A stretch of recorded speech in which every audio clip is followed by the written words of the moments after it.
Help. We all make mistakes. We all do. Everyone makes mistakes. And we all have one that haunt us. The big one, do you want to know mine? Going to the grocery store. Around a year ago, I was moving into a new town. It was a bit further out in the country, but I liked it.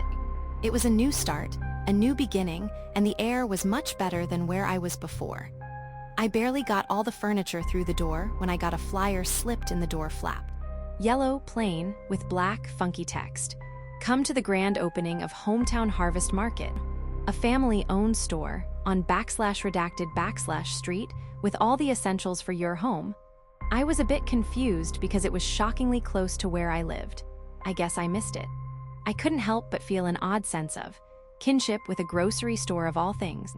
It was new on the block, just like me, and was looking for a place in an already set community, just waiting for someone to come visit. God, I sound insane. What's changed, really? I decided to go the next day. I needed eggs and some other things anyways, plus I was supporting a small business. I could introduce myself, maybe get friendly with the owners, congratulate them on the new store. It was nearby, I could get some steps in too. God knows I needed them. It was perfect. I have never regretted something more in my entire life. The store itself was nice. It certainly didn't look super new, but the banners and balloons said otherwise. It was a simple establishment, a bit bigger than expected, but it had a homely, friendly feel, calling you in for a chat and a cup of tea. I walked in through those retro-looking doors and heard a little ring from the bell. The cashier turned her head at neck-breaking speeds to look at me. A smile. A smile, it was definitely a smile, but it wasn't real. Something was off, like someone who didn't actually know what smiling was trying to copy the movements. After a second of awkward silence, she opened her mouth to speak. Welcome to Hometown Harvest Market. We are so glad you came for our grand opening. Let me know if you need anything. Her tone was a little flat too. God, this lady was giving me the creeps. I nodded and smiled back, a little unnerved, but hey, who was I to judge if someone smiled funny? And I started shopping. I had a list, but the prices were so low, I ditched the whole thing to just grab things I wanted. I guess it was because everything was off-brand, which I never really minded. The brands were strange, the packaging too, but if I was getting cheap food, I was okay with ignoring that they hired a shitty graphic designer.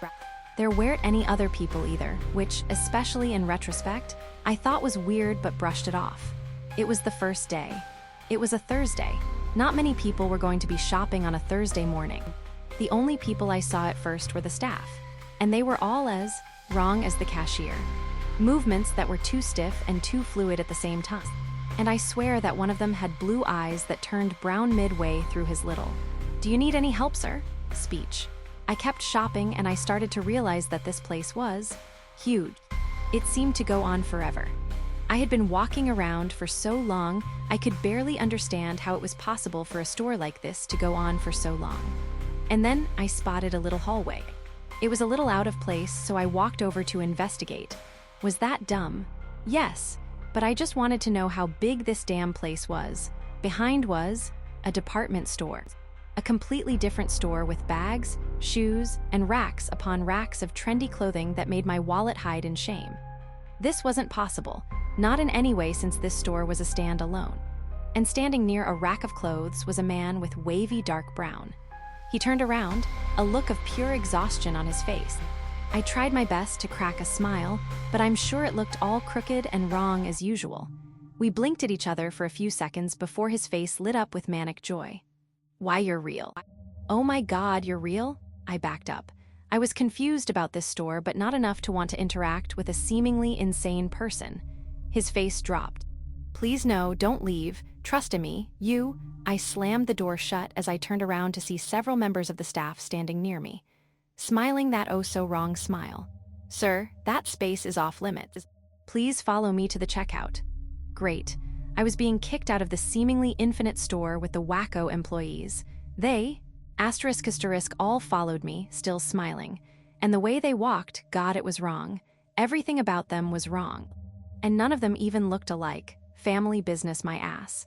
At checkout, they scanned all my stuff, and the little total screen lit up. "Please insert what MAKESU human," I stared at the screen. And as I tried to comprehend what was going on, I wanted to rip my face off. This whole place was off, and all this did was confirm that being here was a giant mistake. It was just my luck that I managed to ruin a perfectly normal day by walking into the grocery store from hell. I should have known Walmart was a better option. I looked at the screen in silence for a few more seconds before speaking. After all, I could ignore infinite rows of cereal with wacky names, but this was very, very hard to explain away. Hey, I think your machine is broken? She smiled a little more, if that was even possible. The screen is perfectly fine, sir. Please make your payment. At this point, I knew I needed to leave. Call the cops, maybe. God, the poor man I just ignored. This place was wrong, maybe a center for human trafficking, a center for the cartel or something. I smiled at her awkwardly for a second before bolting to the door, praying that years of running track in high school would save me. Coach, I'm so sorry I didn't try harder. It was locked. The sky was a bright flaming red, and the trees all a shade of this awful, disgusting purple. And when I turned around, they were all standing there, twitching, like they were glitching. Their faces morphed through 20 different ones, and every movement was wrong. Sir, you can't leave without paying. I'd get fired, ah ha ha. They said it in unison, but that wasn't the creepiest part. It sounded like 50 people talking, not the 5 standing in front of me. Let me out, are you insane? I didn't even take anything, you need to let me go? That's simply not possible, sir. I asked for such a small thing, for you to pay for you groceries.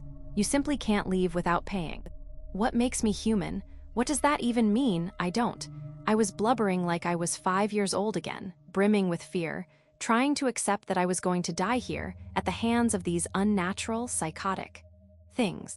To think I survived everything, after what the world had done to me and what I had done to myself, only to die like this, alone, afraid.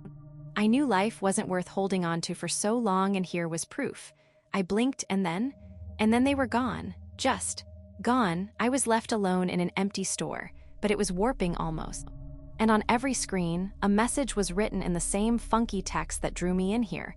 Give us what makes you human, earn you freedom. What a steal. I looked at it and I just started crying. A grown-ass man on the cold checkered floor, sobbing like a child. I wondered what the hell I did to end up in this position. Want some fucking eggs for breakfast? After 10, 15, God knows how many minutes I got up and made my way to the hallway at the back. Every aisle was different now, but the hallway was there, after a walk that was somehow shorter than before. Just another thing about this place I couldn't wrap my head around. I opened the door again to see the man still standing there, the same exact expression of panic on his features, still screaming. Understand, please stay, they let you leave either way. He saw me and laughed in a way that sounded more like crying. Oh my God, you're still here, oh God, I thought you were going to leave. I was about to close the door again, wondering if my chances were better off with the grocery store or a person who seemed to be off his rocker. But I decided to ask a question or two before booking. I did leave. What do you know about this place? He looked confused before asking. Left. You just closed the door for a second and opened it again? I stared at him, thoroughly taken aback. I also noted that he had an accent. He probably wasn't from around here. No, dude, I left for a good 30 minutes. He laughed again, a lot gentler than before, and seemed to be more composed than before. Ah, sorry, mate, it's just the look on your face. But as far as I know, you basically just opened and closed the door. I don't know why this even surprises me anymore. I guess this place messes with time as well. I relaxed a bit. I guess he wasn't insane, or maybe he was, but he seemed to know a few things and didn't seem like he was going to jump me. I finally took a step forward. Huh, okay, I suppose. What do you know about this place? You seem to know more than me, he sighed. Hello to you too. My name's Ronan, thanks for asking. I stared at him for a second and chuckled, which considering our situation was unusual. The joke wasn't even funny after all, sorry dude. Here we were, stuck here, and this dude was making shitty jokes. Maybe it was the shock, maybe it was his delivery, but it lifted the mood ever so slightly. Sorry man, my name's Jackson. But seriously, what do you know about this place? We can try getting out together if you want. His smile faltered. I don't think there is a way out of here, mate. I've been here a while and I've never found a way out. How long? Long enough, I stayed quiet for a second, so are there any other? stores around here.